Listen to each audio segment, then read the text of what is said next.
In this video, we're going to talk about AlgoKit goal, which is a command line tool that you can use to interact with your Algorand localnet. So to use goal, you can go to your terminal and type in AlgoKit goal. Now, by typing in AlgoKit goal, you'll see all of the available commands that you can play around with. You can check the version of the goal you have by doing AlgoKit goal -- version. And basically, it allows you to do similar things with Dathlow. So if you've watched the AlgoKit Explorer video, you'll remember that we've deployed the TealScript calculator application using Dathlow, and we called the doMath function using Dathlow. So let's try doing that with goal. For this video, I am connected to my local network using AlgoKit localnet, and make sure you have your Docker desktop and your localnet running in the background before you follow along.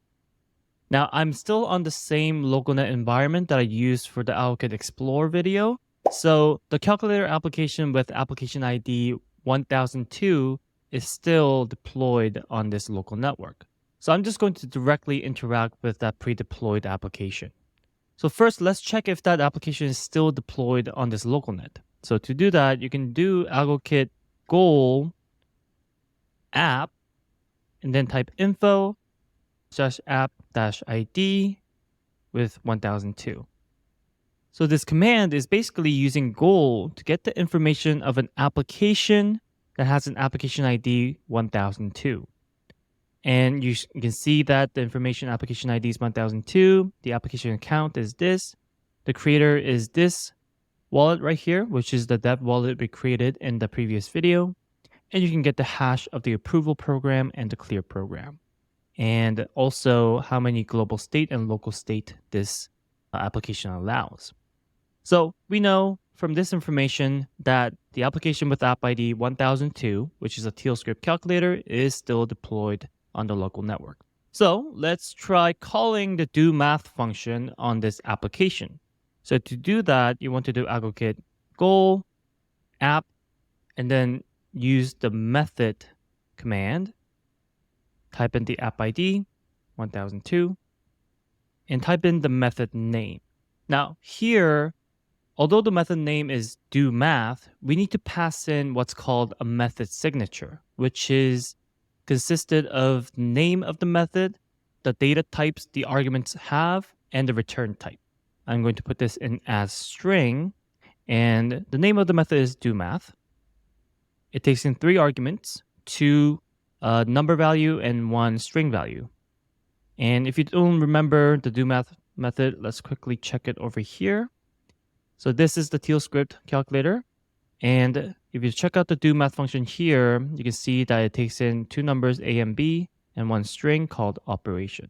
So going back to our terminal, the first data type was a number value. So I'll type in UN64. And then the second value was also UN64. And the third value was the operation string value, so I'll type in string.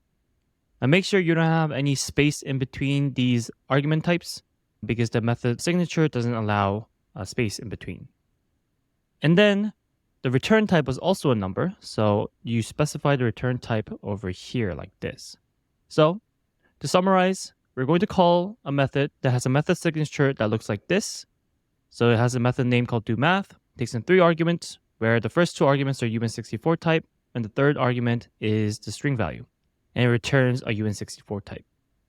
Awesome. Now, let's specify the arguments now. So for the first argument, we're going to pass in number 1. For the second argument, we're going to pass in number 2.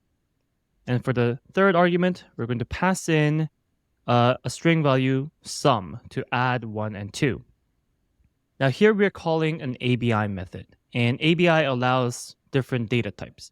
But the Algorand virtual machine, which is the virtual machine that Algorand uses, can only support data type UN64 and bytes. So we need to somehow encode our string value into byte value. Now to do that, all you need to do is just put an apostrophe around the string value. So you can do like this.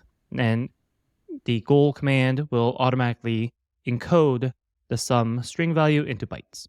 Lastly, we need to specify who will be calling this method. So you can do that by doing -- from. And I'm just going to use a preloaded account that localnet gives you. And I'll show you how to get that list after I call this method. I'm just going to copy that address in. And if I run that, that is going to interact with my localnet, call the deployed calculator application, and call the doMath function.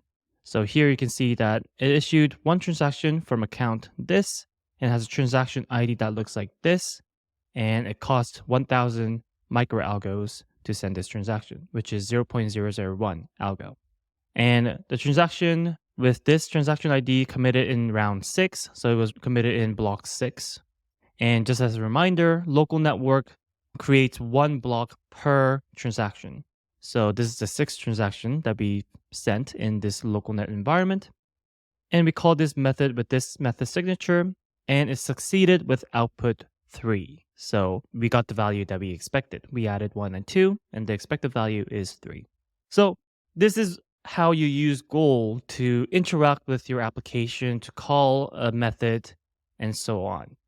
Now you can use goal to also get a list of accounts that are available in localnet. So to do that, you can do AlgoKit goal account. And if you don't remember the command, you can just stop there and it will show you the hints here. For goal account, you can also, these are all of the available commands that you can work with. And here we have a command called list, which shows the list of Algorand accounts on this machine. So let's do AlgoKit goal account list. And that's going to show you a list of accounts that you can work with. And if you remember, this first account is the account we use for calling the doMath function over here, where we specified right here after dash from. So you get the gist. You can use goal to interact with the blockchain, deploy an application, interact with that application. You can send algos to other addresses, and so on. So if you prefer to work inside of terminals with commands, Goal is a powerful tool that you can take advantage of. Now, if you want to learn more about Goal, you can head to the Goal page on our developer portal. And this page has everything that you need to know about the Goal CLI tool. And you can see all of the available commands here. You can check out how to work with files in the container and so on. So I'll also leave a link in the description to this page.